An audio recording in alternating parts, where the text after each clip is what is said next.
1 नवंबर 1984 को शाम 4:30 बजे के आसपास का टाइम था। इंदिरा गांधी की हत्या के अगले दिन ठंड अभी हल्की ही थी, लेकिन दिल्ली में सिख विरोधी दंगों की आंच तेज हो रही थी। दिल्ली के सरस्वती विहार के घर में सरदार जसवंत सिंह अपने बेटे तरुणदीप सिंह और परिवार के बाकी सदस्यों के साथ दुबके हुए थे। सभी को डर था कि कहीं दंगाई उनके घर तक ना पहुंच जाए, क्योंकि दिल्ली में कांग्रेस के समर्थक सिखों को खोज खोज कर मार रहे थे। लेकिन हुआ वही जिसका डर था। लाठी, डंडों, सरियों और हथियारों से लैस दंगाइयों की एक भीड़ ने सरदार जसवंत सिंह के घर पर हमला बोल दिया।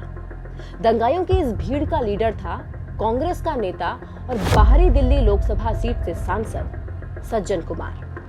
दंगाइयों ने जसवंत सिंह और उनके बेटे तरुणदीप सिंह की बेरहमी से हत्या कर दी, उनके घर से कीमती सामान लूटा और घर को आग के हवाले कर दिया। जिस घर की दीवारें कल तक एक पूरे परिवार के लिए सबसे सुरक्षित जगह थी, वो धूं धूं कर जल उठी। कुछ ही देर में मांस जलने की बदबू पूरे इलाके में फैलने लगी। लेकिन दिल्ली में ये आग यूं ही नहीं फैली थी। 31 अक्टूबर को दिल्ली में प्रधानमंत्री इंदिरा गांधी की हत्या हुई। We regret to announce the death of the Prime Minister, Mrs. Indira Gandhi. देश भर के सिखों को इस हत्या का जिम्मेदार मान लिया गया और सिखों को चुन चुनकर मारा जाने लगा। प्रेस ट्रस्ट ऑफ इंडिया के मुताबिक इन दंगों में देश भर में 3500 सिखों का नरसंहार किया गया, जिनमें 2700 सिख अकेले दिल्ली में मारे गए थे। दिल्ली के सरस्वती विहार इलाके में जिस जसवंत सिंह और उनके बेटे तरुणदीप सिंह की हत्या हुई, उसके आरोप में कांग्रेस के भूतपूर्व सांसद सज्जन कुमार को दोषी ठहराया गया। सज्जन कुमार के खिलाफ कई चश्मदीद गवाह थे, लेकिन फिर भी उसे आरोपी साबित करने में 41 साल लग गए। और इस वक्त एक बड़ी खबर आ रही है। सिख दंगे से जुड़ी हुई इस मामले में सज्जन कुमार को दोषी करार दिया गया है। सज्जन कुमार को राउज एवेन्यू कोर्ट ने दोषी करार दिया है। आपको बता दें, 1 नवंबर 1984 को सरस्वती विहार में पिता और पुत्र की हत्या हो गई थी। 18 फरवरी को सज्जन कुमार की सजा पर बहस होनी है। दिल्ली की राउज एवेन्यू कोर्ट अब 18 फरवरी को सज्जन कुमार को सजा सुनाएगी। लेकिन कौन है ये सज्जन कुमार? इसकी इतनी हिम्मत कैसे हुई कि वो लोगों में मौत बांटने लगा? आज इस सज्जन कुमार और सिख दंगों में इसके इन्वॉल्वमेंट की पूरी कहानी हम आपको नो द नेशन पर सुनाने वाले हैं। इमरजेंसी से पहले का समय था। साल रहा होगा 1970 या उसके आसपास का। दिल्ली के करोल बाग से सटा एक इलाका है जिसका नाम है अजमल खां रोड। ये दिल्ली वालों के लिए वीकेंड का बाजार हुआ करता था। इसी बाजार में एक लड़का दिल्ली के देहात से आकर अपनी टपरी लगाता था। लंबा कद, चेहरे पर हल्की दाढ़ी, ठेठ गवई चाल ढाल और बोली जाटों वाली।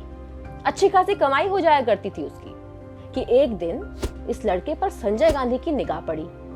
संजय गांधी उन दिनों ऐसे युवाओं की तलाश में थे जो उनके एक इशारे पर कुछ भी करने को तैयार रहे। संजय गांधी ने उस लड़के को कांग्रेस ज्वाइन करने का ऑफर दिया, जिसे लड़के ने तुरंत स्वीकार कर लिया और कांग्रेस में संजय गांधी का सिपाही बन गया। उस लड़के का नाम था सज्जन कुमार। आने वाले समय का दिल्ली में कांग्रेस का जाट चेहरा।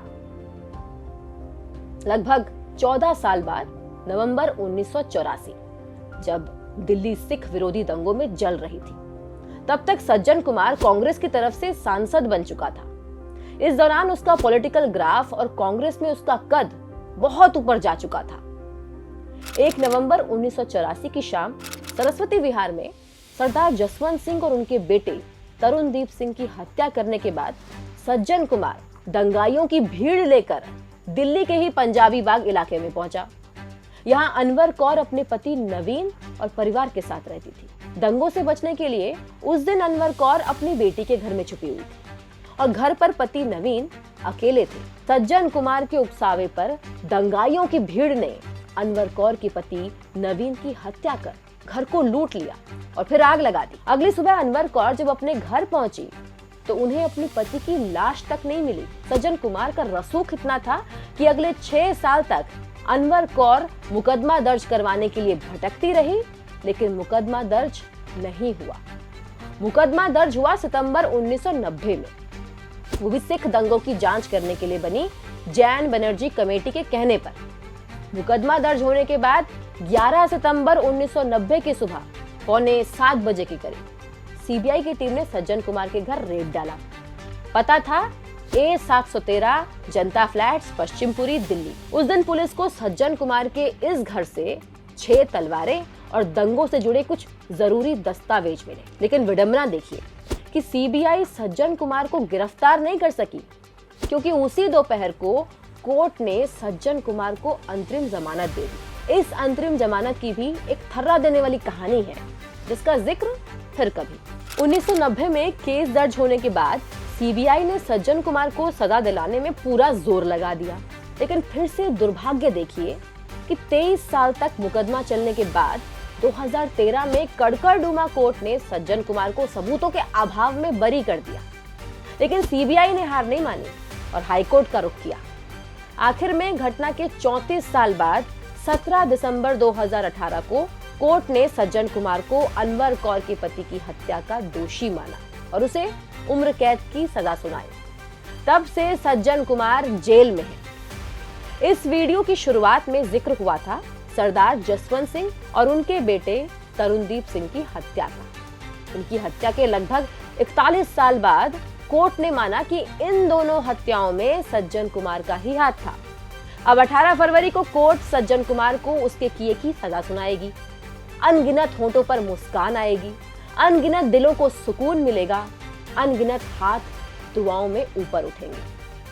आपको ये वीडियो कैसा लगा कमेंट करके जरूर बताएं। इसी तरह की वीडियो देखने के लिए देखते रहिए नो द नेशन गरिमा के साथ।